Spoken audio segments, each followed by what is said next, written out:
Man, I mean, like Jalen Hurts, man. I mean, like I still think he's a really great quarterback. He's probably the second best quarterback in the NFC East for sure. Definitely, there's no doubt. Like I Well, really yeah, think because Jalen Hurts. Daniel Jones is terrible, and then like Taylor Heineke ain't like Jalen Hurts is actually a really freaking good quarterback who probably yeah. don't really get a lot of respect because Oh, of for the sure. team that he plays He's for. like he's like a young Dak, really. Not that Dak Oh, is old, he but he's basically Dak. I mean, he's really freaking good, and he plays for a crappy team in a crappy situation. It's just Yeah. but I mean, like as soon as they get some good players around him, like he's literally that team's offense. Yeah. He's literally that team. All right. This is episode 69 of the Battle of Ohio podcast. The Bengals are looking for a bounce back win this week as they begin a 3-game road stretch, traveling to Detroit to take on the winless Lions and trying not to fall victim to the trap game with the Ravens and a game in Baltimore next week. The Browns would like a bounce back win too, but they are drawing an unbeaten team rather than a winless team in the Arizona Cardinals. So it could be a pretty tall task. We'll see what happens. Are you saying that like you don't think we can win? I'm not saying I don't think. I'm saying it's harder than beating the Lions. That's what I'm saying. Oh, okay. We'll see what happens. Well, I don't know. We will see what happens. But finally, Ben Roethlisberger might be the second best quarterback on the field this week when the Steelers host Geno Smith and the Seattle Seahawks. Because why, Thomas? Because the Steelers still suck. Damn right. Just straight to the point because I'm ready. I'm just ready to jump in on these topics. You suck, Pittsburgh. All right, get to y'all later. I'm like I suck so bad. I don't even got time for y'all suckiness. It's fair enough. Welcome to the Battle of Ohio podcast, where we follow the revival of the historic rivalry between the Cincinnati Bengals and the Cleveland Browns.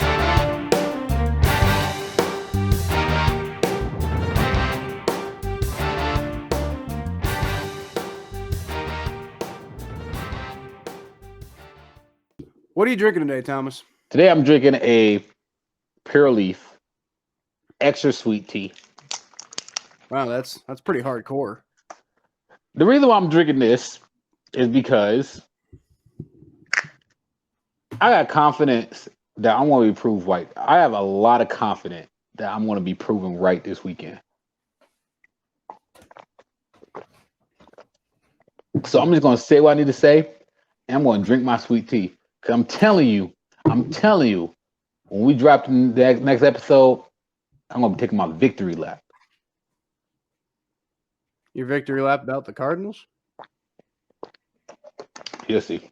You know what, Thomas, you were on 2OT, another one of Round the Blocks podcasts. That episode just came out, I think. Was it yesterday or was it this morning? It was yesterday. It was yesterday because I texted you afterward and it had just come out. So that was yesterday when we talked. Yeah, it was yesterday. All right, so that was fun. They're good people. What did you? I imagine you probably picked the Browns, but what exactly was your prediction for that game? You know, I said that I said that I think it's not going to be an offensive game. I think it's going to be like a. I mean, I obviously think both teams are probably going to break 20, but I don't think that it's going to be like high 20s. I think it's going to be low 20s. I think the weather in Cleveland is going to dictate the game. I think that people underestimate how windy and cold and the elements of playing off that lake. It's not easy. It really isn't. Especially during the fall. It's hard. Actually, I think it's hard. I think it's hard to play during the fall than it is during the wintertime because the fall has such an unpredictable weather pattern where in the wintertime it's just cold and snowy. So in the fall, it could be windy, rainy, wet, slick, and all that stuff while it's just snow and cold. So you can just strategize for the snow and cold, but you can't strategize for what the weather's going to be like every 20 seconds. So it can be really tricky to play in the fall because the winds in the fall are usually at its strongest in Cleveland. Now the weather has changed a little bit. Let me look at the weather again real quick. So the weather currently is now 60 degrees with 20% precipitation and 21 mile per hour winds. That's what they're expecting for Sunday. 20 mile per hour winds, man. That's not easy to throw in. So it's probably going to be a very run heavy game. But who knows what the weather's going to be like. That's just what it says. It's supposed to rain all weekend. It's supposed to storm all weekend. So the weather in Cleveland gonna be very weird come Sunday. So I still think it might be a little bit of a short pass and defensive game. Who knows? I don't know. I'm not sure yet. It might the weather well dictated though. It'll be interesting for sure. I think the Arizona Cardinals are not a team that's used to playing in the kind of weather that happens in Cleveland, Ohio, which is 10 shades of literal hell. I think is probably the best way to describe that. Yeah, it's more like 20 shades of literal hell. Like well, you know what is not 20 shades of literal hell is Great Lakes Oktoberfest, which is the beer that I'm drinking today. To answer the question that I asked you about 5 minutes ago and then totally just forgot to actually follow up with. So Oktoberfest beer is always good. Oh, that's good beer. That's a good beer. That's a good beer. Yeah, it is. You know what's weird? What? This might like offend you as somebody from Cleveland, but I think I like Sam Adams Oktoberfest better. I'm not mad. I'm just disappointed. It's just I don't know. It's like actually, if I'm being real with you, it's got 100%. Just weird. If I'm being 100% real with you, Kyle, I like Thirsty Dog better than the Great Lakes. You like who? Thirsty Dog better than the Great Lakes. Right. I hope I'll come back. I hope if I'm getting a deal, if I'm signing a sponsor in the future, I hope they'll come back and hunt me. But like I literally recorded Lion in front of, you remember my rapper song Lion? I recorded the song in front of the Thirsty Dog Brewery. Like I enjoy it. Literally recorded it right in front of Thirsty Dog. I'm gonna agree with you on that one. I actually like I've had some of Thirsty Dog stuff too. I've had some of Thirsty Dog stuff on this podcast, and in general, I like them better than Great Lakes. Oh yeah, Thirsty Dog's like so much. But the reason I mentioned that was because Great Lakes is a Cleveland brewery, and I was saying Sam Adams, which is, I mean, that particular Sam Adams was probably brewed and bottled in Cincinnati because we have one here. But I think it's originally like a Boston, Massachusetts thing. Yeah, it is. Goddamn Boston. Goddamn Bostoners. Bostonians. Boston. Boston's a great city, by the way. One of my favorite cities I've ever been to. Actually, no, I take that back. Without a doubt, my favorite city I've ever been to. Toronto was close. Toronto was really good. I like Hiroshima.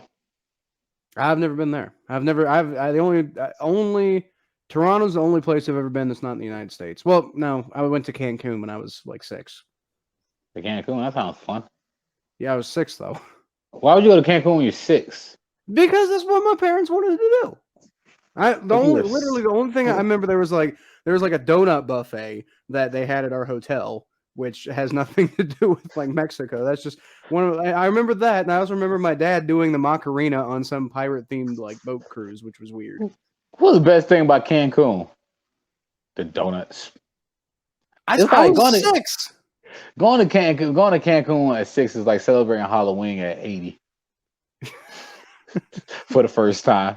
Like, I'm about to go trick-or-treating. Yeah. I'll be like, who's going to stop the old man from eating, give him trick-or-treating? But people just going to be like, looking at him funny, like, you know what's nuts old man. I don't even remember the beach. I think I kind of remember the pool we had at the hotel, but I don't remember the beach. Wait, here's the question. Can you be too old to trick-or-treat?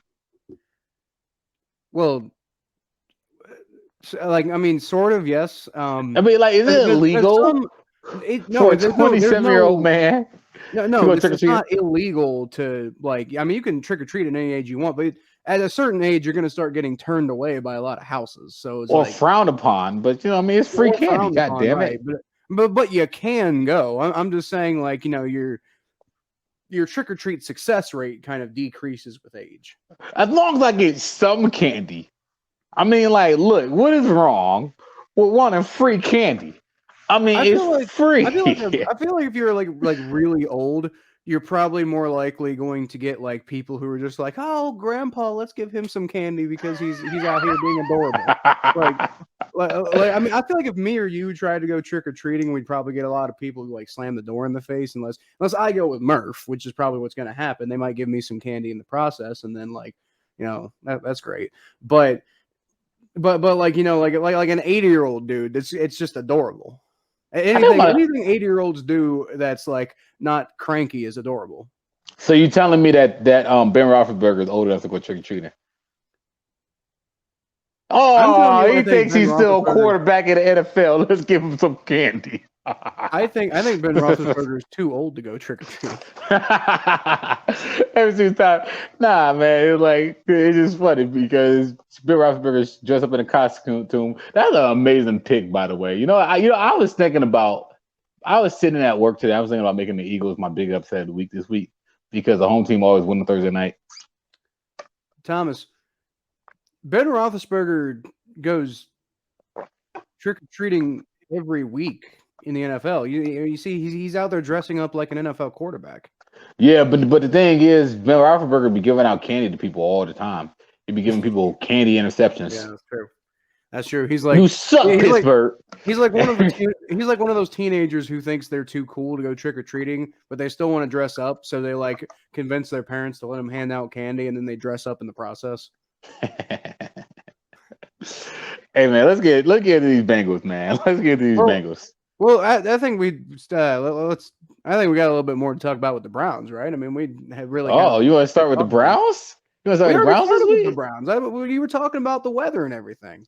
All right, cool. Okay, cool. So we're going to the Browns. All right, cool. I was waiting for you to go into your rant about Joe Burrow or so and so this week, but let's talk about this. I don't have a rant. I don't have a rant this week, honestly, as far as Joe Burrow goes. The one thing I wish the Bengals would kind of unleash him a little bit more. I'm kind of worried about what I'm seeing. He seems like, it seems like the conservative play calling is starting to affect his decision making, and sometimes it seems like he's noticing it's affecting his decision making, so he starts wanting to play more aggressive. And then it doesn't fit with the game plan, and then it kind of creates bad things like interceptions and really poorly timed runs that lead to big hits and stuff like that. So, I mean, if there's one thing I want, that I could rant about with the Bengals is that. But I mean, for the most part, no. I got some basic things to talk about with the Bengals, but I'm not coming in here angry. I am coming in hot. I'm angry. I want to get to that in a second, but right, Kyle, you're reminiscent right now of how I was last year with my team, where I'm like, they're good, but am I sure? Am I sure they're good? They're good. They're good. I don't really have anything negative to say because I'm really sure they're gonna win next week. But am I sure they're good? Are they good?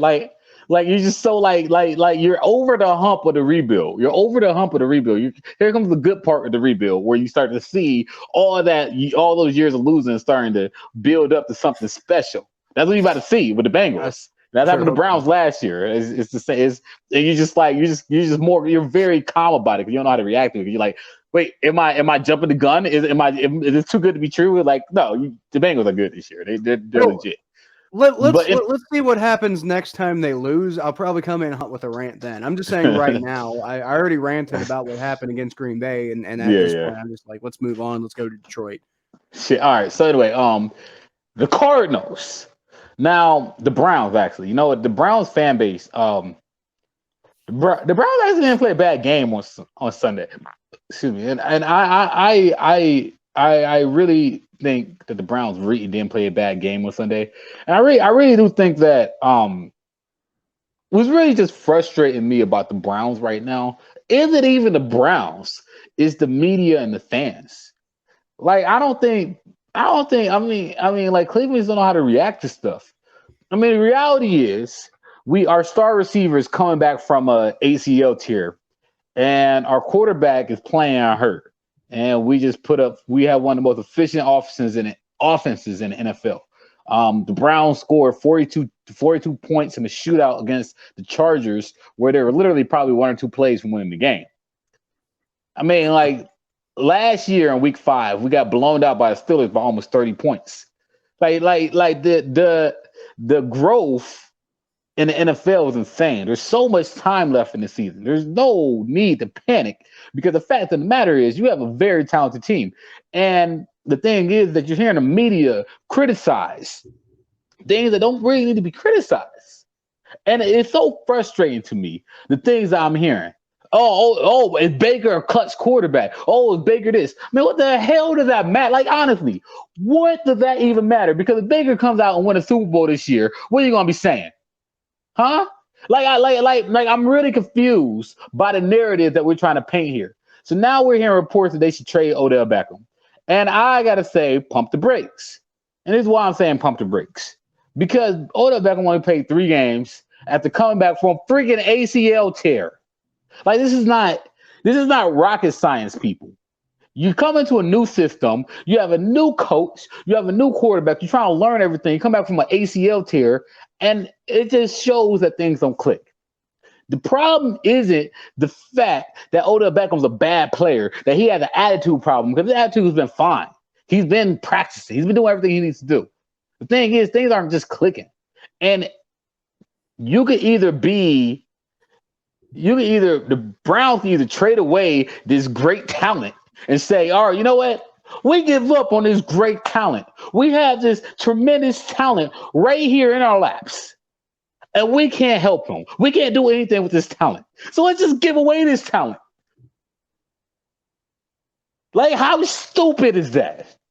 Well, how dumb is that? No, it's dumb, Kyle. It is dumb. Because let me tell you, the best thing that you get for Odell Beckham right now is probably a 4th or 5th round pick at best. It's very true. It's very true. So look, what's the point of trading him?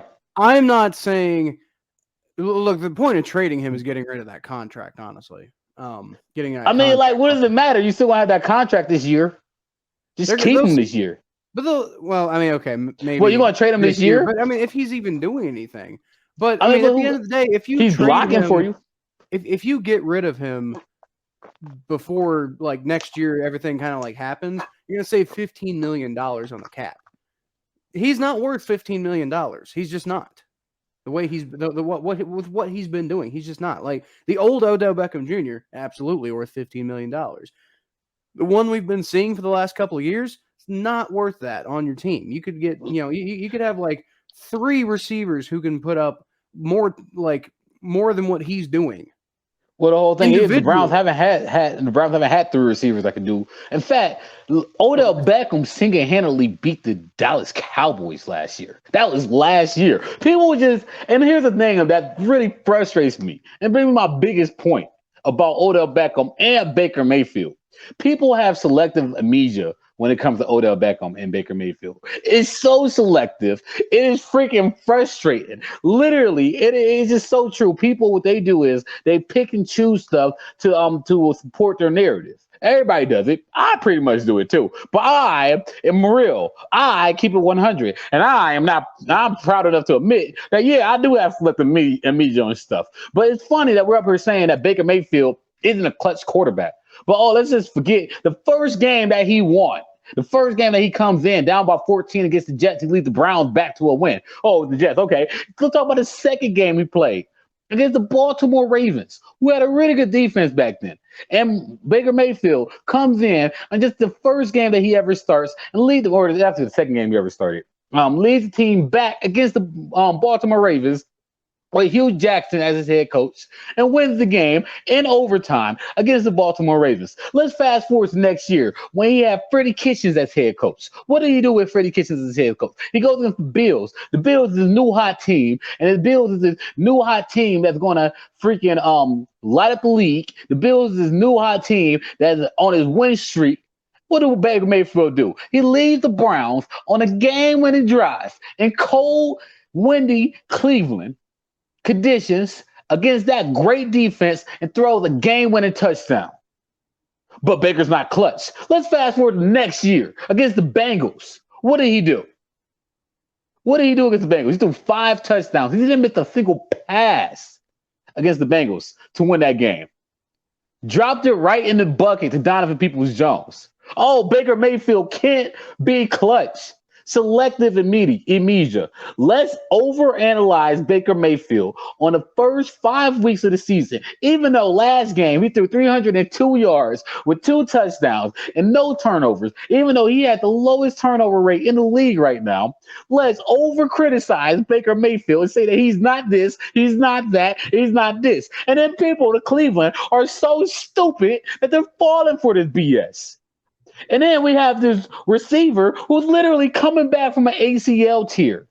And instead of us saying, hey, let's just figure this out, because the reality is the team would not, and I would say this a million times, the Browns would not win the Super Bowl until Baker Mayfield and Odell Beckham get on the same page. Because you would not win a Super Bowl without having, there's not a single receiver on this team that scares the other defenses.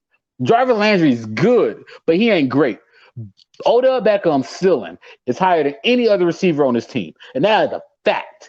You absolutely 100% have to work things out with Odell Beckham. It's just a fact. If you want a Super Bowl, if you want to win a freaking Super Bowl, you got to work it out.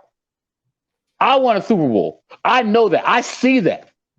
You got to figure out some way to work it out. Y'all are paid so much damn money to figure out what is wrong with the situation. Work it out. That's all you got to do. I don't agree with that at all. I think the Browns can absolutely win a Super Bowl without. I don't think they can. Maybe not this year, but I think get rid of them. 2022, you got plenty of money. You can go get another receiver who's going to. No, I want to win a Super Bowl. I want to win a Super Bowl this year. If you want to win a Super Bowl this year, you probably got to get Odell Beckham. Exactly. You got to get him going. And if you don't get him going, then get him out of here. He's a distraction. He's in the way. But look, here's the fact of the matter.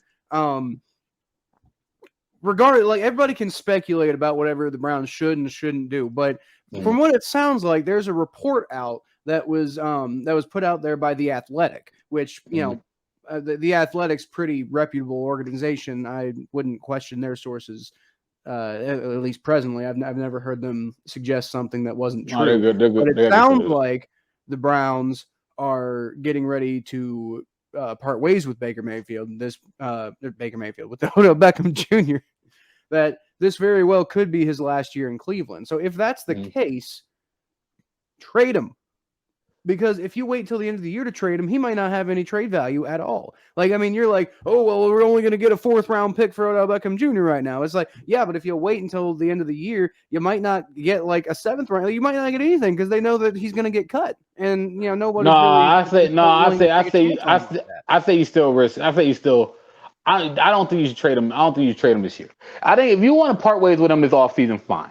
At the very least, give it the rest of the season, dude. You have to. You absolutely have to, because if you trade Odell Beckham this year, you're giving up on the Super Bowl this year. I 100% agree. I 100% believe that. Now, coming in this week, let's focus this week, because they're not trading Odell Beckham this week. Unless they trade him within the next 3 days, but they were not going to make a trade that big before the weekend. Well, coming in this week, but they only got 2 weeks to do it. Well, coming in this week, and this is why I'm drinking this sweet tea. Okay. I think this game is tailor-made for Odell Beckham and Baker Mayfield. I think it's tailor-made for them to come back. Jarvis Landry, there's a good chance that Jarvis Landry might be back this game. There's no report, there's no certainty that he will be back this game, but he'll probably be back either this week or next week. But there's a good chance that Jarvis Landry is going to be back this game. You say that the trade deadline is in 2 weeks. That means you play 2 games in 10 days against the Denver Broncos, and the next week the Browns will have played. By the end of the day, next Thursday, the Browns will have played 2 games against the Broncos and against the Cardinals. That's when we're going to know. My opinion, the Browns are going 2-0 in that stretch. I know I just gave away my prediction. I know I'm supposed to hold off, but I really do think that it's just a matter of time.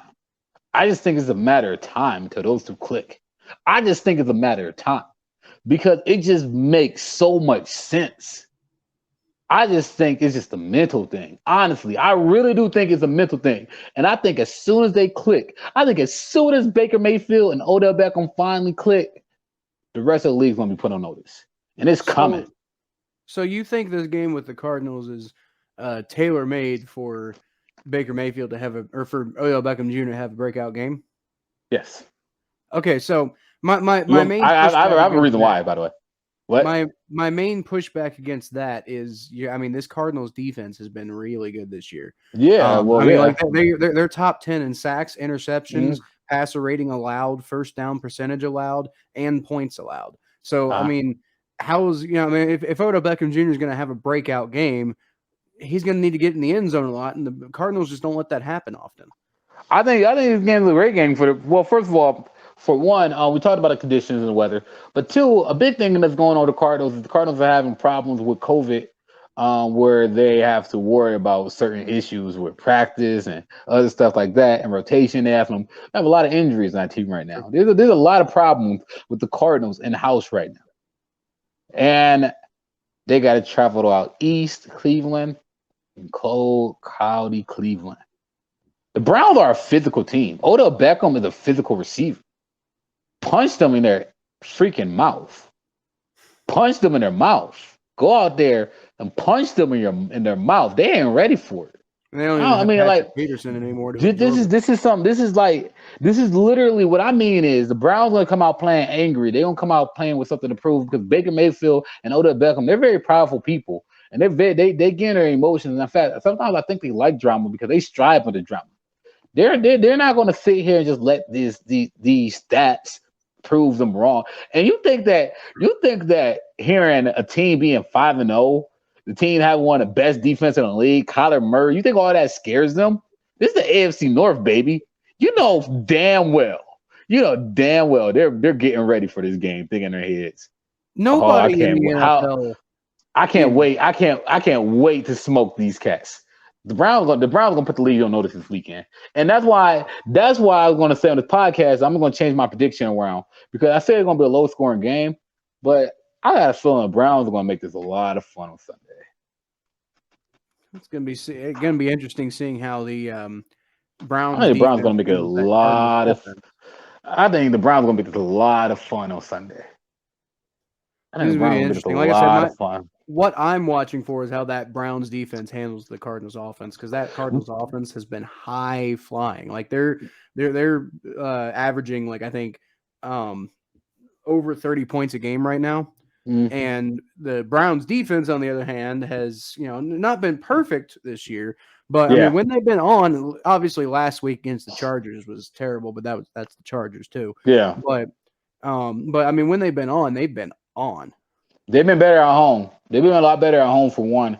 But I really want to see how you got a lot of injured players coming back. You got Greg Newsome coming back. You have Greedy Williams look like he's a little more healthy. Denzel Ward's gonna be questionable. Jeremiah Owusu-Koramoah is gonna be starting. That's the matchup that I said on the other podcast. I want to see Jeremiah Owusu-Koramoah versus Kyler Murray and see how that matchup's gonna work.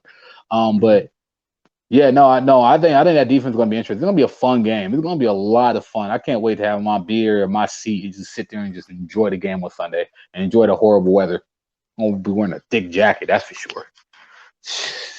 I honestly, like, I love going to these games, but I'm looking forward to the Bengals being on the road and me getting to sit in my house and with like a plate of nachos and watching at my TV, where I don't have to like lose my entire voice the entire time. And also my hands have been killing me, because I'm just like, I'm clapping, I'm going nuts during the game, like these last couple of weeks at the game, and now I can barely pick up packages.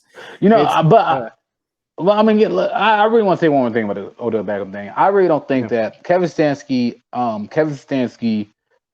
and the general manager of the Browns, all of them, they're not going to. Jarvis Landry, the locker room, everybody enjoys Odell. We haven't been a distraction. Everybody, he's been a good teammate. I don't think that they're going to trade. If they trade him, they're not going to trade him this year. They're just not. I just don't. It doesn't make sense. It doesn't make sense at all to trade him this year. I mean, maybe they trade him in the offseason, but that's I just feel like if you do that, you're potentially losing. But out like on the thing that he has left. The thing that frustrates me about it is that it's really disappointing me about this fan base. Is that I know, like, you're supposed to. I know you're supposed to be critical and you're supposed to be critically thinking, but I just think that Cleveland fans are at the point where they're over critically thinking. They're literally bashing their own team just to feel better about themselves. Like, why? You got 3-2. The two teams y'all lost to is the Kansas City Chiefs and Patrick Mahomes, the best quarterback in the league, and y'all lost away barely to the Chargers. I mean, let's be real. Last year we had a similar record. You got blown out by the Baltimore Ravens, your rival, and you got blown out by the Pittsburgh Steelers, your other rival. and you came back and beat the Pittsburgh Steelers in playoffs in back-to-back weeks. I'm not Come gonna on, lie, Cleveland. though, that's most fan bases. Like, I mean, Kansas City Chiefs fans, for example, they went through a lot of hard times in between that one Super Bowl they went to years and years and years ago and Patrick Mahomes coming on the scene. So when Patrick Mahomes does come on the scene, and like right now, Kansas City fans are kind of in the middle of like a civil war because they just can't agree on anything. Everybody's mad and pointing the finger and et cetera, et cetera, et cetera, because they're so, used to the other shoe dropping. And since they've been good for a while, it really feels like, hey, it's Bengals fans do this all the time. Like, right now, the Bengals are pretty good, but Bengals fans are still tearing each other's throats out. Like, I said, like I said, I mentioned last week during the Packers game, I said, I'm kind of worried about Evan McPherson. I thought it was a pretty harmless thing to say, but people did not take kindly to that. And it's just people are just looking for an excuse to like take out their frustration, especially when like you have higher expectations now and you're used to having low expectations. Yeah. Let's get into these Bengals, man. I really want to talk about the Bengals. Yeah. It's pretty much we pretty much need to move on anyway. By the way, I'm watching Jalen Hurts, man. Like, come on, Philadelphia. Give this man some help. Give him something. Give him a running back, a receiver. So give him a half a receiver. Give him a prayer. Give him something, Philadelphia. This man is trying his hardest on y'all. Like, he's like, this is just like, man. Anyway, go ahead. So I alluded to this earlier when I was talking about not really having anything to rant about. The main thing I really want to see from the Bengals, because like we just barely lost. We probably could have won had it not been for some weird air currents going on, and some weird kicking problems going on in Paul Brown Stadium. We probably could have and should have beaten the Packers the way that whole thing kind of went down. So I'm feeling better than I think you usually would after you suffer kind of like a heart-wrenching loss like that. But it's still a loss, and those players aren't going to take moral victories. I think moral victories are a thing that you can totally like argue is a thing for fans. I think fans are totally allowed to feel good if their team loses, but loses in a way that makes them feel hopeful about the future. Football teams and players cannot have moral victories because they got to, it's about business. But, fans, I think it's fine for fans to feel like they had a moral victory. I don't think there's anything wrong with that. But here's the thing, to build on that moral victory, now you got to go not just take care of business, but you got to go handily beat the Detroit Lions. Like, this is a bad football team. Now, it's a better team than, probably what their record indicates. They're not as bad as, like the Jacksonville Jaguars, for example, who are the other 0-5 team. So maybe not the worst team in the league, but it's a pretty bad team. And the Bengals are decidedly more talented, decidedly better coached. I mean, like, Dan Campbell, he's passionate, but, he's just starting out as, a head coach. The last time he was he was an interim head coach for the Dolphins very briefly. But other than that, I mean, it's a growing process, and they just started it in Detroit. The Bengals are just kind of coming out of it now. To the point where they can actually be a good team. So you gotta do well. Like, I mean, this is a game where it's just like, I don't want to see this is truly no moral victories here. Like, you beat them or you don't. And even if you do beat them, it better be like, it needs to be a decisive win for us to really feel okay about what happened against the Packers. Because if you come out and you struggle, but you barely beat Detroit, kind of arguably in the way that happened against the Jacksonville Jaguars, then there's reasons to be worried. There's reasons to believe that maybe we're not quite as far along as we thought we were. But if you come out and you get off to a hot start, this offense gets going, they start, getting Joe Burrow, turning him into the magician that he's always been. And, he's just making the Bengals are just giving the Lions problems left and right and center and whatever. Like I said, get off to a fast start, demoralize them, just, have a really controlled football game for the Cincinnati Bengals. If you can do that, then, we're right back to feeling like, this team's, got good potential. That Packers game, it sucked, but, there was a lot of weirdness that happened. So you feel like the fact that they were right there is like, it's okay. We'll get them next time. But only if you can handle the Lions. If you come out and look weird against the Lions, then this is a problem. And to be completely honest with you, this game has all the makings of trap game potential. Yes, the Cincinnati Bengals are good enough to have trap games now. And the Detroit Lions are kind of potentially a trap game because they're not a very good football team. It's a road game. And next week after this, we got the Baltimore Ravens. And, the Baltimore Ravens going up against the Los Angeles Chargers. They very well could be coming out with a loss this week. So next week could be a game battling for the division lead. Oh, they won't lose to the Chargers. I think they might. I don't know. Actually, I don't know. That just seems like something. Lamar Jackson just seems like he just found a way to win that game. Thinking about it, I don't know. We'll get to that. I've got my thoughts about that game, but I'm going to talk about them more on the live stream later. Yeah, but the point being that the Bengals can really set themselves up for a really spectacular Week 7 game against the Baltimore Ravens. That, by the way, could very well get flexed to a primetime spot if these two teams are battling for supremacy in the division.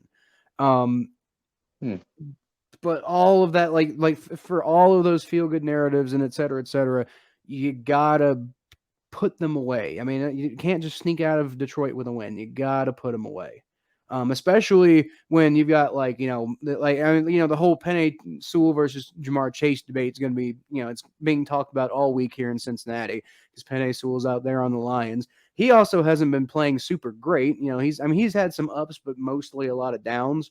And so, if you can come out and your defensive line can absolutely bully the heck out of them, then, it's just going to be better optics, better PR, better whatever for the Cincinnati Bengals in this game. And I'm excited about the potential, but you got to go do it. See, okay, this is going to be fun. This is going to be a fun game. Because here's the thing though. See, all right, so I agree with you. Jared Goff isn't a bad quarterback. I mean, he's not a great quarterback, but he's not a bad quarterback. Did I say he was a good quarterback? No. No, you said you agree with me, and I'm like, No. I agree with you about it being a trap game because based on what I'm saying is that Detroit has. See, okay, so you said the term that they play close against the Jacksonville Jaguars. I think the hard thing about the NFL, the reality is that the talent in the NFL is actually very even because everybody have players, everybody playmakers, every team have something that can beat you if you allow it to get out of hand. That's why it's really hard to see teams go 0-16, 0-17. Whatever is really rare to see that. I mean, the Browns and the Lions did it, obviously. But it's so rare to see it because people get hot. Jared Goff, D Swift, who's on my fantasy team, better ball out. You give them a chance. You give them a chance to score on you. They will score on you. You make some bullhead mistakes. Next thing you know, it's fourth quarter. You're down by 2 touchdowns against Jared Goff and D Swift. You're like, you just hustling back to the line. Keep in mind the Browns lost to the Jets last year. Turned around and won 3 games in a row, including a playoff game. So this stuff happens in the NFL. So I agree with you about it being a trap game because you can't take any team lightly in the NFL. You just can't. It's the freaking NFL. This isn't college where you're playing an FCS team where half the players come and make your third team. This is a NFL team, and this is why this is the crazy thing. But this is why the NFL is so powerful because every game, especially early in the season, because this season's still pretty green. It's not really green. It's not really early in the season, but it's still pretty early in the season. These games can be a trap game. These games you can't underestimate the opponent, especially with a team like Baltimore on the way. So I get completely what you're saying. And I don't think they should underestimate somebody like Jared Goff. But I don't think they will. I think the Bengals are going to take care of business. I think that this is going to be go ahead. I don't think they're going to underestimate Jared Goff. What I think they're going to do is I think they're going to try to bully Jared Goff. Oh, I was thinking the same exact thing. We didn't see a lot of pressure against Aaron Rodgers last week, despite the fact that the Packers had like a lot of injuries on that offensive line. But the Lions are just as banged up on their offensive line. Frank Ragnall, who was the guy who the Bengals were actually targeting in the 2018 draft, and the Lions took him literally the pick before we were on the clock, so we ended up having to default to Billy Price, and you saw how that worked. But hey, we got BJ Hill now. But Frank Ragnall, on the other hand, is a Pro Bowl center. He's been doing great. He's not going to. He's actually having season-ending toe injury. He's having season-ending toe surgery. So he's out for the year. Bengals are going to hopefully be able to get some pressure up the middle because of that. Also, Taylor Decker, they're I don't know if he's made it. I can't remember if he's made a Pro Bowl or not, but he's definitely a Pro Bowl level left tackle for the Detroit Lions. And he's been practicing, which is, making you think he might be back, which is, sort of, it's good for their protection on the left side. But the problem is that's going to put Penei Sewell back to right tackle. And do you remember me talking all preseason, Thomas, about how bad Penei Sewell looked in the preseason because he was playing in a position, right tackle, that he was unfamiliar with? Yeah. So it's going to be not that Penei Sewell's been like consistently great at left tackle either, but he's been up and down. There's been some spots where you're like, yeah, this kid belongs in the NFL, and then there's been some like, oh my god, this kid's still a rookie kind of moments. That Jamar Chase right tackle was really good. That was a good pick. Jamar Chase pick is looking so fantastic. The only thing is the fact that you waited until the second round to get an offensive lineman, and so far Jackson Carman just hasn't really shown. He's still a rookie. Nobody's, I think, calling him a bust or anything like that yet. But he hasn't quite shown exactly what you wanted. He's definitely gonna take some development to turn into a really good right guard. He's not plug and play. He's maybe a little bit of an upgrade from Xavier Su'a-Filo, but not much. And then, interestingly enough, though, Jackson Carman is on the COVID list right now. Yeah. Him and Samaje Perine. So if any of y'all picked up Samaje Perine in fantasy, probably bench him because he's on the COVID list right now. But because Jackson Carman is on the COVID list, you're probably going to see the fourth round pick we had, Deontay Smith, starting at right guard, which is going to be fascinating because I'm actually kind of, we saw a lot of good development from Deontay Smith in the in training camp in the preseason, and I'm interested to see what he does because I'm fascinated. Like, what if we get a plug and play starter from our fourth round pick, and then the second round pick, that was weird, but we also only had that fourth round pick that we took Deontay Smith with because we traded down from our original second round pick. So I'm interested to see can he do well? Can Deontay now? He also was limited in practice on Wednesday with a knee injury, so we'll have to monitor that this week to see if he's going to play or if he's going to be limited playing or whatever. But if he does step in and he does well, that could be very interesting. How are the Lions going to stop Jamar Chase? I have no idea. That's I'm gonna go ahead. I'm gonna go ahead and plug. I'm gonna go ahead and do this right now. I'm gonna go ahead and make Jamar Chase my starter for this week. I have a lot of receivers on my team. Go ahead and put Jamar Chase as my starter in my other fantasy league. Not the league. I got a freaking 3-2 record, 2-3 record. The league I got 3-2 record in. Freaking so mad about that last game. So mad. You suck, Ronald Jones, the second, third, whatever. Hate that dude right now. Anyway, I'm going to go ahead and start. Okay. All right. Start Jamar Chase. So the Lions' answer for cornerback at least was supposed to be Jeff Okudah. He didn't exactly have the best rookie season. And he's out all this year with a ruptured Achilles tendon. Yeah, he's been out, I think, since the preseason. I forget exactly. It might have been week 1. But you're not going to see him at all. So I mean, yeah, really, their secondary just ain't got nothing. Now, I mean, their defense, played admirably, I think. But it's just like, I mean, their defense is really lacking a lot of talent. So it's just like, the opportunity is there to get something done if you can. By the way, I picked up the Bengals defense in my other fantasy league this week. That's not terrible bet. I can't say it's I not at all. necessarily. Now here's the thing: betting on the Bengals to do anything fantasy relevant this year is kind of a crapshoot because it seems like the second you think you figured them out, then they do something different.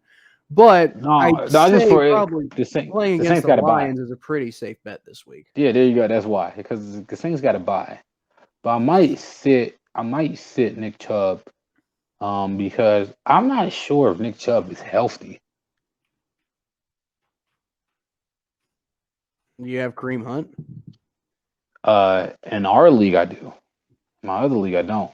But I'm not sure if Nick Chubb is healthy. Might be a good week to play Kareem Hunt.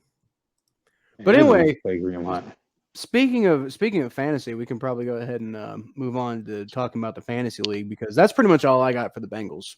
Yeah, you suck, Pittsburgh. Well, yeah, we'll get to that later too. But I know. I just want to say it. Steelers still suck. Okay, so just want to remind the people who forget. Couple notes I have about the fantasy league right now. After last week, there are no longer any undefeated teams. Me and Michael Dorsey both lost our games, so that's unfortunate. And now I go from being the number 1 team in the league to all the way down to number 4 because apparently, I had a really bad week last week. So because of that week last week, I'm now below even though who did I lose to last week? Was it Cameron Matthew? I think it might have been Cameron Matthew. So I'm, he's naturally he's got like 3 more fantasy points on the year than me, so he's technically got up on the standing. But then Michael Dorsey and Brad McGee now being the best team in the league by he's got that 4-1 record and he's got 635.32 points scored. So, we got a new number 1 and that's Brad McGee.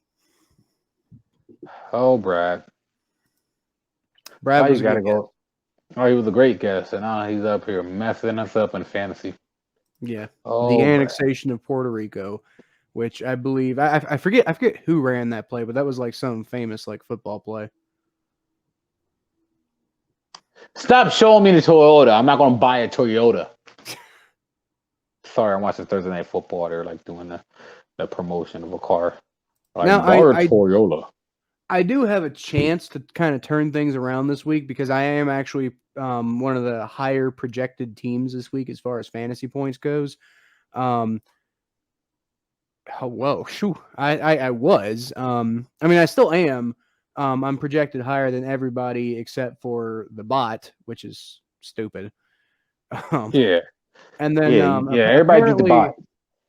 I guess it's because the Monday night game's going on right now, so the projections have updated. But Debbie Morgan's team, Debbie's unmatched team, currently has 16 points from Leonard Fournette, and so her final projected numbers, her final projected points have skyrocketed now to nearly 130. So that one's kind of an interesting, not really a game to monitor. Because it looks like Ian Plank's team is not really going to have too much going on. Actually, right now, I don't know if Ian's going to listen to this podcast or not, but hey, Ian, if you're listening, you might want to put somebody in your running back 1 slot because you have nobody in there. Looks like you got Alvin Kamara's on bye. We got Devin Booker. So, I know, Devontae Booker. So I know he's not exactly high-end material or anything like that, but be better than nobody. So go put Devontae Booker in there. Sorry, Debbie. But I mean, even if he does, Debbie's still projected to crush him. Chandler Jones tested positive for COVID. He won't be playing on Sunday.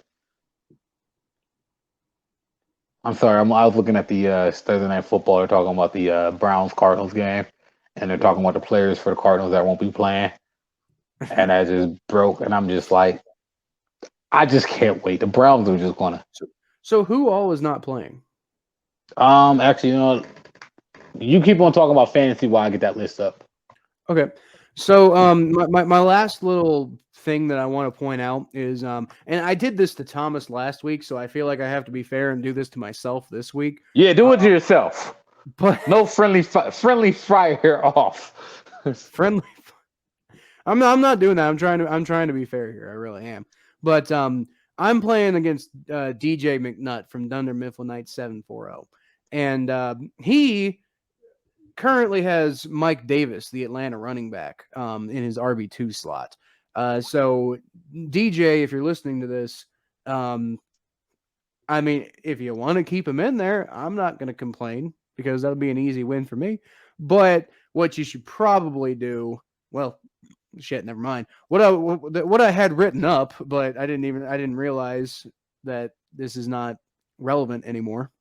What I had written up was that you should probably put Damian Harris into the RB2 slot, who you currently have in the flex spot, and then put Devontae Smith into the flex spot. But Devontae Smith's already playing, so you can't move him this week, so you kind of missed that opportunity. But you can always put Tyson Williams in there, Jared Cook, Jonnu Smith. I wouldn't trust Kenny Galladay, but my advice. Don't do that because I want to win. But if I'm going to call out other people's stuff, then I should probably call out my stuff too and be fair. You know what I hate is when you try to look up something easy, and then I got to read a whole article just to figure out the answer to my question. Yeah. Like, just make it easy for me. Just tell me who's on the COVID list. Don't give me this whole explanation. I don't need to know so-and-so is on the COVID list. Well, you should be able to go to the team's injury report, right? Oh, yeah. You're a genius. At least I think. The news might not have...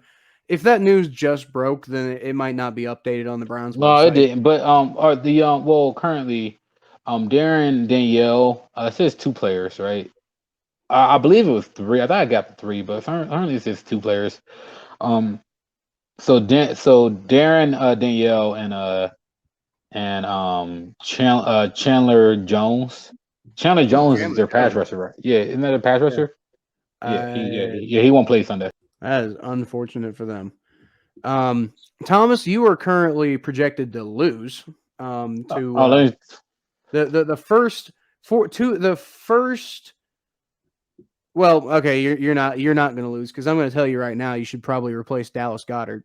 He's on the COVID-19 list right now. Right. Oh, you can't because that game's already started. So you missed out, dude. Wait, what happened? What'd I do? Yeah, well, Dallas Goedert's already locked in because that game already started. Dallas Goedert? I don't know. I had got you talking about Chris Godwin? No, Dallas Goedert, your tight end. I forgot about my tight end. Yeah, you should have put in Austin Hooper, who isn't exactly projected to have a lot of points. But oh my god, I always forget about my look because I don't really pronounce my tight end's name because I don't really care about him that much. But he always just does his job. So I was just like, you know what, good for you for doing your job. So he's on the COVID-19 list right now, and see this is what started. So he's going to get you 0 points. So right now you're projected to lose to Offen Church for the first time, which in fairness means you don't have to beat Offen Church.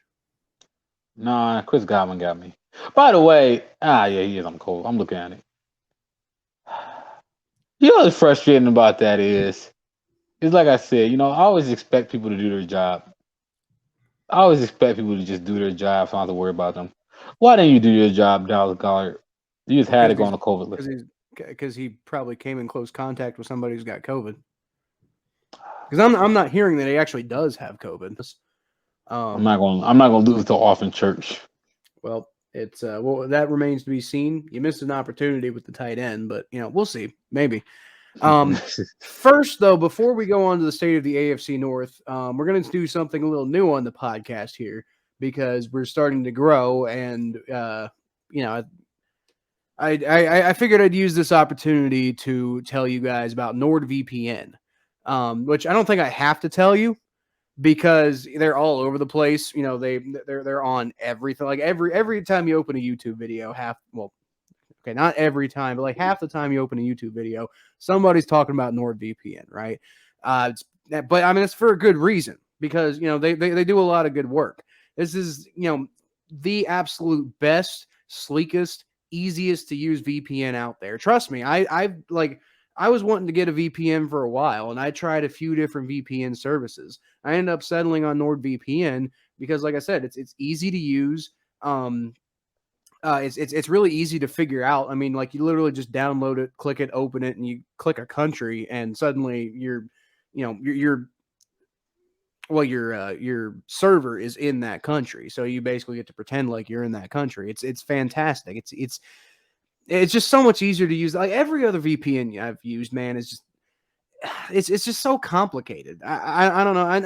I'm being honest here, right? I'm not trying to. I mean, I am trying to talk them up because I'm sitting here talking to you guys about a product, but I am serious when I'm saying that NordVPN is by far and away the best service that I've used, and I've used a lot of different VPNs because I try to do a lot of different things. I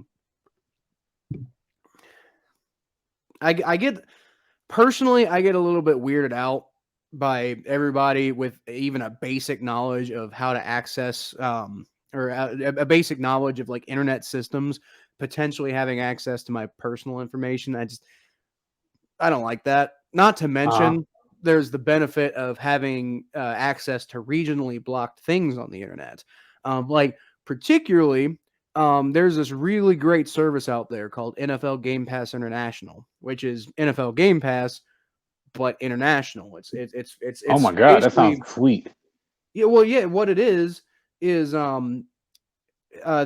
basically NFL Game Pass, but it's also got all the games live. So it's basically like Sunday Ticket plus Game Pass. So you can watch every single game live, and you can also rewatch every single game. And I mean, it's how I do my film watches. It's how I do my reviews of games. It's how it's honestly, it's how I'm watching the Buccaneers and Eagles right now. So, I mean, that service is restricted if you live in the U.S. because they want you to go out and buy Sunday Ticket. They want you to go out and do this, that, or the other. But you still have to pay like $120-something a year to use it. So, I mean, I feel like I'm paying, for the service. I should be able to use it. And that's where NordVPN comes in because what I do is I just tell the internet that I'm in Ireland or Brazil, and then the internet tells NFLGamePass.com that I'm in one of those countries, which you're allowed to use the service in one of those countries. So, like I said, that's how I'm watching it right now. So, like I said, that plus, personal protection of your data and stuff like that. I mean, it's a really good investment to use, and it really doesn't cost that much in the process. So what I'm going to do is I'm going to put a link in the description to NordVPN. And if you guys go to that link, you're going to get 69% off 3 months for free. Wow. Yeah. And, it seems to make sense because, this is episode 69, 69% off. Nice. That's amazing. It's fantastic. It's only great. $3.67 a month. Like, I mean, you won't even notice it. Like, dude, go down to that description and, get yourself the, really cheap price on this NordVPN stuff, guys, because it is really great.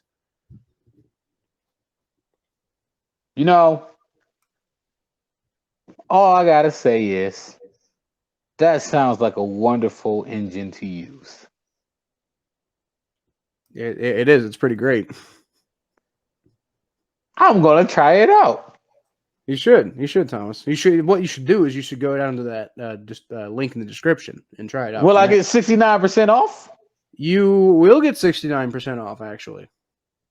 Yo, as this podcast just passed 1 hour and 69 seconds, Okay. I am very excited about getting 69% off on the 69 episode. What a great deal. Nice. Okay, so let's go ahead and move on to the state of the AFC North.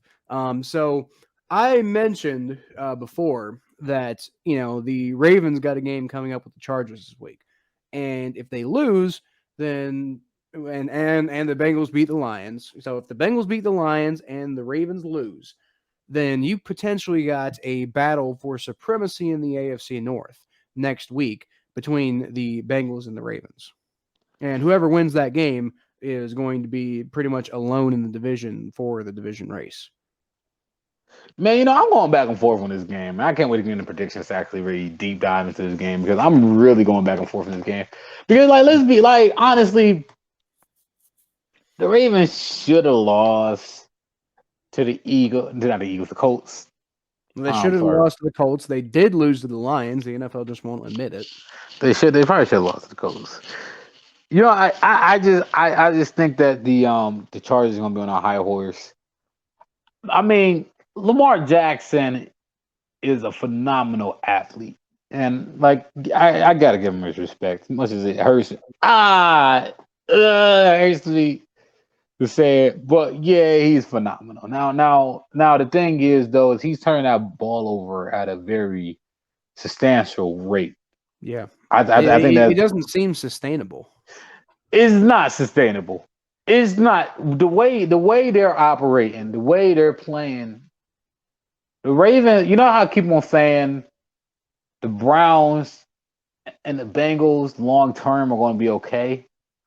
I don't really think the same thing for the Ravens. In fact, I said this in the offseason. I'm saying all offseason. I think the Ravens are going to start off hot, and then like they always do, Lamar's going to have these historic games, and the league's going to catch up to them. I think it's the same thing. The Ravens, they I think the Ravens aren't set up for long-term success. So, yeah, you won a Week 5 comeback against the Colts on Monday Night Football. But what's going to happen in Week 18? I'm really wondering how sustainable is it that Lamar Jackson is your entire offense? How sustainable is this? Well, that's the thing. Once somebody figures out how to slow Lamar down, you don't have any other outlets. Because at the end of the day, they're not winning these games off of consistent plays. They're winning these games off of big plays. But what's going to happen when the big play is not there? I mean, the historic comeback. Well, Lamar Jackson played a horrible game for 3 quarters, and he just had a good fourth quarter. He's had a good fourth quarter. He's just lucky that he wasn't playing against the highest power offense. I mean, you gotta give credit when credit's due. It's a good performance. But I don't know, man. I don't know. This is one of those things where I'm like, that was nice, but I want to wait and see on this one. And then here's the thing, because the same people who want to be like, oh yeah, you like Baker Mayfield. Yeah, well, Baker Mayfield won his first playoff game without his head coach too. So, I'm just saying, man, this is gonna be interesting here. It's really real interesting here. It's really real fascinating here. Well, my question here is, are they good enough to beat one of the best teams of 2021? Because that's what the Chargers are. I don't think they could do what they did. I don't think they could do what they did last game against them. I don't think they could do what they did. We thought that the Ravens had done that when they beat the Chiefs. We're like, oh, well, they beat one of the best teams. But the Chiefs don't really look that good this year. Like the Chiefs are not one of the best teams. The Chiefs don't look like the Chiefs this year. I mean, what else have they done? They beat the sloppy ass Raiders. They, beat the pretender Broncos. They put together a massive comeback victory to beat the 1-4 Colts. Also, don't forget they have a win on their record against the Lions, but in reality, they lost that game. So, I mean, what are we really talking about here? Are we talking about we killed the Broncos and turned out to be right, in fairness, that the Broncos are pretenders because they won 3 in a row against really bad teams. And then once they played a real team, they got smacked. Now, the real team that they played was the Ravens, so obviously the Ravens are better than the Broncos. I'm just saying, are the Ravens, everybody's acting like, they're a juggernaut. Lamar Jackson's one of the best quarterbacks in the NFL, blah, blah, blah, blah, blah. But are they really? Like, I think Lamar Jackson that level. Come on, really? I think Lamar Jackson is the most explosive, athletic quarterback we probably have ever seen in the NFL. But I think exactly. You cannot be turning the ball over the way they're turning. Like, the thing that's sustainable, the only sustainable thing about the Baltimore Ravens right now is the high clip of turnovers they're doing. Right. Like, that is so consistent. I don't know, man. It's suspicious. It's like fool's gold. It's going to be interesting to see what happens. We're going to see what happens. You know, I ain't gonna roast Lamar Jackson. I got nothing to say bad about Lamar Jackson about that last game. Besides his turnovers, actually, I do got nothing bad to say. But I want to, you know, I want to give you that. I want to give you that. I'm going to give you that, Baltimore. I'm going to give you that game. I'm going to give you last week. But this week, I think we're going to see. We're gonna see, because the Browns held their own against the Chargers and Los Angeles. Who's playing home this week? The Chargers or the Ravens? The Ravens, I believe. Oh, lucky son of the guns. Of course they're playing home. I couldn't get the Chargers home. We get them away. That's not fair. I'll confirm that real quick. Yeah, it is. The Ravens are playing at home. Dang. That's actually a big difference. Yeah, it can be. It is. Because you have a team flying from it's not even just the crowd noise and stuff. You have a team flying from LA to Baltimore, dude. They're literally flying across the country. That pissed me off. Well, that makes me so angry. Oh my god! If you want to be less angry, let's move on to the Steelers. I said the Broncos game was the last winnable game left on their schedule, but that was before Russell Wilson got hurt. So now they got a Seahawks team that their entire identity is gone, because their entire identity was Russell Wilson. You know, we're actually kind of seeing that with the Baltimore Ravens. What if something happens to Lamar? Well, there goes the Ravens season. That's what we're seeing with the Russell Wilson, because they don't have anything else. Now, I will say, I mentioned at the top of the episode in the intro that I believe that Ben Roethlisberger is going to be the second best quarterback on the field. I was about to say. But it's not like Geno Smith's good, but he showed some flashes coming in relief of Russell Wilson. Maybe he didn't play bad last week. No, he didn't. He threw that interception at the end, which kind of killed it. Which that was bad. But at the end of the day, should have been pass interference. At the end of the day, I think this is another winnable game for the Steelers. But it's not because I think that whereas with the Broncos, I'm not entirely sure that the Broncos are a better team than the Steelers. Period, going into that game. Hey, bad job on the NFL for not flexing the Browns this weekend, by the way. Yeah. I think the Seahawks are basically the same team as the Steelers. I think they're par for par. This is a winnable game for the Steelers because the Seahawks are not better than the Steelers. Now they might be equally good to the Steelers. So it's going to be a fascinating game to see what happens. I think it's probably going to come down to the wire.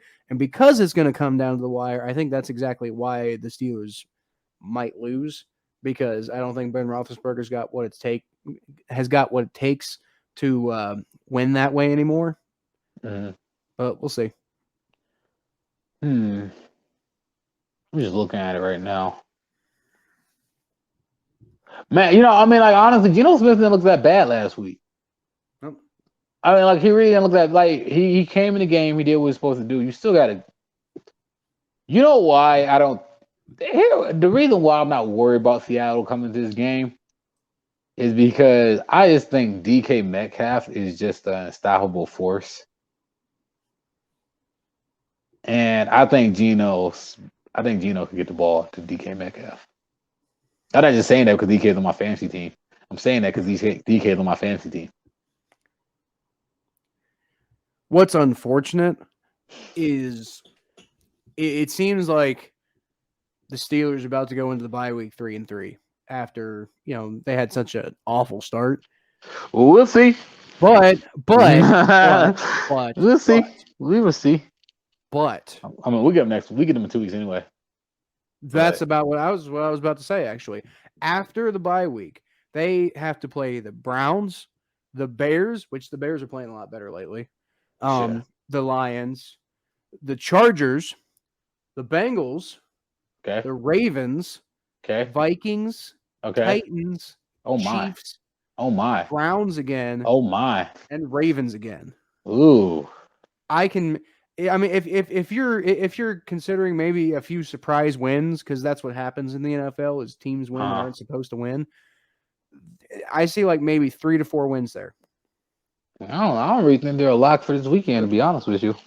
I don't think they're a lock for this weekend either. I'm just saying from this point where I'm standing right now, I think the Steelers' ceiling for the rest of the season is 7-10, and that's best case scenario. Man, you suck, Pittsburgh. Interesting to see how the mighty have fallen. So much fun seeing the mighty fall. It's fantastic. It's fantastic, especially the way that they've acted, through their entire run of dominance. Just like, I'm so ready for something else, man. Like something other than Pittsburgh. We got to get them out of there. Let's get it done.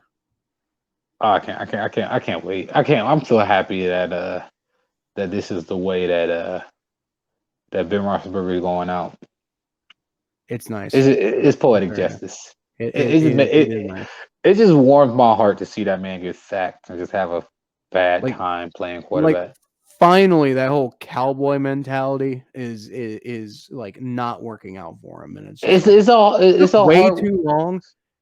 It took what are we going on now? Like 16 years, but it's finally happening.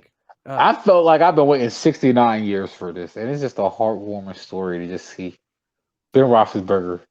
69 years, 69 episodes, 69% off of your first 3 months at NordVPN.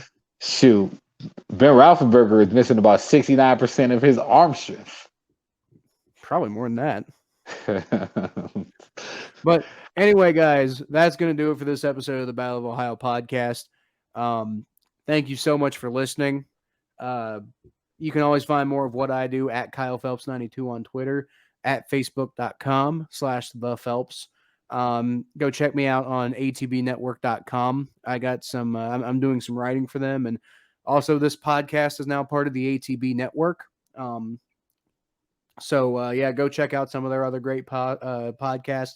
Thomas was on the, I think it's called Double Overtime podcast last week, and I'm going to be on it this coming week, previewing, I think what they're calling the games of the week. So he's previewing the Browns. He previewed Browns Cardinals. I'm going to come on and preview Bengals Ravens. A lot of fun stuff to go check out. Thomas, you can find him at T_star94, which you can actually find right there. Actually, it's written on this little nameplate thing we have on StreamYard. At T_star94 on Twitter and Instagram. And you can also go find him on the Thomas J Network, which is on TikTok and YouTube. So just a lot of good content. Thomas actually been putting out clips of the podcast on his TikTok. So if you want to go see more condensed versions of this podcast, go check out his TikTok for that too. Yep, I put out clips about the I got one about the John Gruden conversation. I thought that was a very powerful conversation. Mm-hmm. Definitely go back. If I haven't seen that conversation, go back and watch that. Just watch that whole segment. The clip that he made for that I actually turned into a YouTube video, and that's up on YouTube as well. So on the end videos at the end of this podcast is going to come up here in a second. I'll go ahead and make one of those end videos a direct link to that conversation because that was a good go watch that video. Go watch that video. That was a good. Go watch that whole podcast. John Sheeran was fantastic. Oh, he was great. I give more of him, please.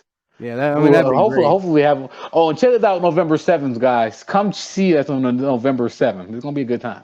Yes, November 7th, Bengals Browns in Cincinnati. We're going to be in Lot E, hanging out with Bengal Jim, before the Roar tailgate, and we're going to be me and my wife. We're going to be making a smoked pulled pork quesadillas, in front of. That sounds good. Right? Yeah, that sounds delicious. I'm gonna be my own personal That's getting my taste buds to our jiggery. Oh yeah, it's some good stuff. We're gonna be I think we're gonna be trying to make some t-shirts, maybe some other merch and stuff that we'll be giving away. If you come hang out, I'll give you a beer, and if you tell Thomas the password, Queenfish or shefish. Shefish, yeah. If you tell Thomas like that. Shefish, he'll give you another beer. Yep, I give you a twisted tea. I don't expect a lot of people to say that to me, so I'm not going to pack a lot of beers. So yeah, I don't expect that either. So I got a pretty good system here. All right, but anyway, guys, thank you for listening. See y'all next week. We're going to go do the live stream now, the predictions live stream. So go check that out and set your notification bell for when we do another one of those live streams, because it's always a good time. It's much more laid back and just more enjoyable. Also, we react to the game that's going on, which right now there might not be a whole lot to react to because the Buccaneers are just kind of crushing the Eagles. I mean, what you expect from me? The Eagles got one shining rock. Exactly. And the Buccaneers are the defending Super Bowl champions. Yeah. With all of their returning starters, mind you. But anyway, thanks for listening, everybody. I'll leave y'all with a Who Dey. Go Browns.